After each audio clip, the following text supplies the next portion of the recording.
예배의 의미. 거기서 베델 동쪽 산으로 옮겨 장막을 치니 서쪽은 베델이요 동쪽은 아이라. 그가 그곳에서 여호와께 제단을 쌓고 여호와의 이름을 부르더니. 창세기 12장 8절.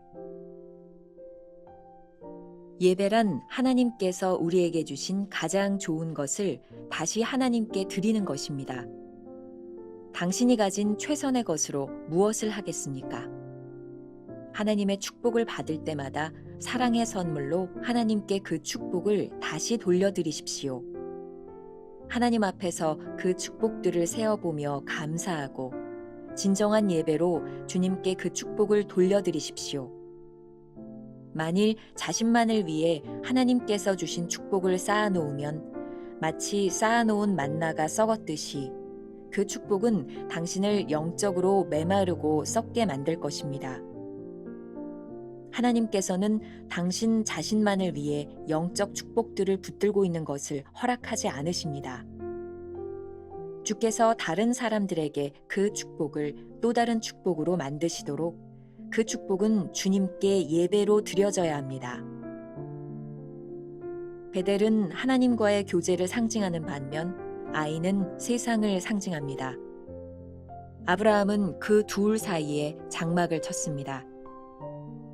하나님을 향한 우리의 공적 활동에 대한 진정한 가치는 우리가 주님과 얼마나 깊은 개인적인 교제를 가지고 있는가 하는 것입니다. 조급함은 잘못된 것이며 누구든지 하나님을 예배할 충분한 시간이 있습니다. 하나님과의 교제가 없는 하루하루는 그 자체가 삶의 덫이 됩니다. 세상으로 인해 우리의 삶이 아무리 잡음이 많고 복잡하더라도 하나님과 친밀하고 조용한 시간을 가질 수 있도록 언제나 예배의 장막을 치십시오. 영적인 삶에는 세 가지 단계, 곧 예배, 기다림, 봉사가 있는 것이 아닙니다. 우리 중에는 영적으로 개구리처럼 예배에서 기다림으로, 기다림에서 봉사로 점프합니다. 그러나 하나님의 계획은 이 세 가지가 함께 하는 것입니다. 주님의 삶 속에서는 이 세 가지가 언제나 함께 있었습니다. 주님은 급하지 않으셨으며 그럼에도 쉬지 않으셨습니다. 이 세 가지는 훈련입니다. 한 번에 이 훈련을 다 마칠 수 없습니다. 첫 번째, 예배는 받은 축복을 하나님께 돌려드리는 것. 챔버스는 예배에 대해 이렇게 정의를 내리고 있습니다. 예배란 하나님께서 우리에게 주신 가장 좋은 것을 다시 하나님께 드리는 것입니다. 하나님께서 우리에게 주신 축복을 가장 잘 사용하는 방법이 드림이라는 것입니다. 축복을 쌓아놓는 것은 마치 쌓아놓은 만나가 썩었던 것처럼 우리의 영을 메마르고 썩게 만드는 것입니다. 하나님께서는 당신 자신만을 위해 영적 축복들을 붙들고 있는 것을 허락하시지 않습니다. 주께서 다른 사람들에게 그 축복을 또 다른 축복으로 만드시도록 그 축복은 주님께 예배로 드려져야 합니다. 아브라함은 하나님께서 지시하신 곳 가나안의 첫 발을 내딛고 예배의 단을 쌓습니다. 첫 번째, 제단은 우리에게 있어서 소중한 재산을 포기하는 장소이다. 두 번째, 제단은 우리를 세상의 분주함으로부터 멀어지게 한다. 세 번째, 제단은 우리로 하여금 무엇을 포기할 것인가를 결단하게 한다는 것이죠. 시편 18편 20절부터 24절 유진 피터슨의 메시지 성경으로 묵상하면 조각난 내 삶을 다 맡겨드렸더니 하나님께서 온전하게 만들어주셨다. 내 행실을 바로잡았더니 새 출발을 허락해 주셨다.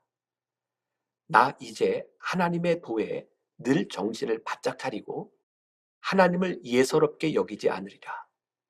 매일 그분이 일하시는 방식을 유심히 살피며 하나도 놓치지 않으려 애쓰리라. 다시 시작하는 마음으로 한 걸음 한 걸음 신중히 내딛는다.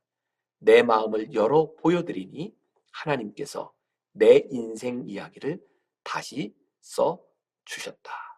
우리의 인생에서 하나님께 드리는 최상의 것이 최고의 축복이 됩니다. 두 번째 주제, 예배는 세상 한복판에서 하나님과 교제하는 것이다. 이 오스왈드 챔버스의 순종에 보면 이집트로 향하는 배를 타고 가던 중 하나님과 교제의 시간을 갖기 위한 장소를 찾고 있는 챔버스의 모습이 나옵니다. SS 파리 도시호는 평소에는 안락한 여객선이었는데 이번에는 전쟁과 관련된 수많은 사람들로 북적거렸다. 따라서 챔버스는 혼자 기도할 수 있는 시간과 장소를 마련하기 어려웠다. 우연히 구명보트를 발견하고는 해답을 얻었다. 그는 이른 아침에 구명보트로 기어들어가 그곳에서 아무에게도 간섭받지 않고 홀로 하나님과의 시간을 보낼 수 있었다. 오늘 본문 말씀에 나오는 베델은 하나님과의 교제를 상징하는 지명입니다. 아브라함이 하나님께 예배하기 위해 단을 쌓은 서쪽에는 베델이 있고 동쪽에는 아이라는 성이 있었습니다. 하나님을 예배하는 곳 베델과 세상의 성읍 아이 사이에 단을 쌓았다는 것이 무엇을 의미할까요? 분주하게 살아가는 우리들의 삶의 현장에서 하나님을 예배하라는 의미입니다. 조급함은 잘못된 것이며 누구든지 하나님을 예배할 충분할 시간이 있습니다. 하나님과의 교제가 없는 하루하루는 그 자체가 삶의 덫이 됩니다. 세상으로 인해 우리의 삶이 아무리 잡음이 많고 복잡하더라도 하나님과 친밀하고 조용한 시간을 가질 수 있도록 언제나 예배의 장막을 치십시오. 영적인 삶에는 세 가지 단계, 곧 예배, 기다림, 봉사가 있는 것이 아닙니다. 우리 중에는 영적으로 개구리처럼 예배에서 기다림으로, 기다림에서 봉사로 점프합니다. 그러나 하나님의 계획은 이 세 가지가 함께하는 것입니다. 하나님을 예배한다는 것은 특정한 장소에서 특정한 시간에 특정한 행동으로 행해지는 것이 아닙니다. 분주한 우리들의 삶 한가운데서 하나님과 얼마나 깊은 개인적 교제를 가지느냐의 문제입니다. 그러므로 하나님을 예배하는 것, 챔버스의 표현이면 worship, 그러니까 하나님의 뜻을 기다리는 것, wait, 그리고 하나님의 일을 하는 것, work, 단계적으로 일어나는 일이 아니라는 말입니다. 예배자의 삶에서 함께 나타나는 현상입니다. 예배의 제단을 쌓고 서두르지 않으며 기다리는 자가 하나님의 일을 감당하게 될 것입니다. 예배하지 않는 자는 서두르고 서두르는 자는 하나님의 일을 망치고 타락의 길을 걷게 됩니다. 하나님과 교제하는 깊이만큼 믿음이 깊어집니다. 우리는 지금 어떻게 하나님을 예배하고 있습니까? 짧은 기도로 오늘 묵상을 마무리합니다. 오 하나님, 아무리 필요한 일이라 해도 일상적인 일에 너무 골몰하는 잘못에서 저를 구하소서. 이렇게 골몰하게 되면 제 생애의 유일한 목적으로부터 생각이 흩어지고 하나님이 항상 제 곁에 서 계시다는 생생한 감각이 마비됩니다. 제 마음이 얼마나 좁은지 압니다. 세상 것들의 주의를 빼앗겨버리면 하늘에 속한 것들이 들어설 여지가 없습니다. 오, 저를 가르치소서.